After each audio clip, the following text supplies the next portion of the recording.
পিন্ডির কাছ থেকে যে স্বাধীনতা অর্জন করা হয়েছে তা দিল্লির কাছে আত্মসমর্পণ করা হবে না বলে মন্তব্য করেছেন বিএনপির সিনিয়র যুগ্ম মহাসচিব রুহুল কবির রিজভী।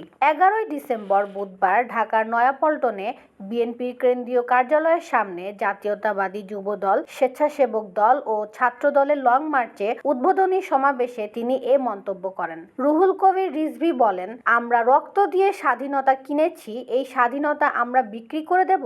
আমরা পিন্ডির কাছ থেকে স্বাধীনতা ছিনিয়ে এনেছি, এটা দিল্লির কাছে আমরা আত্মসমর্পণ করব, এই রক্ত আমাদের নেই। তিনি বলেন, আজ দিল্লির যারা সাম্প্রদায়িক শাসক গোষ্ঠী তারা মনে রেখো তোমরা একজন ভয়ঙ্কর রক্তপিপাসু লেডি ফেরাউনকে টিকিয়ে রাখার জন্য সমর্থন দিয়েছিলে। তিনি বলেন, আজ ভারতের শাসক গোষ্ঠী গোটা পৃথিবীর গণতান্ত্রিক দেশগুলোর কাছে সমালোচিত, অথচ ভারত গণতান্ত্রিক দেশ।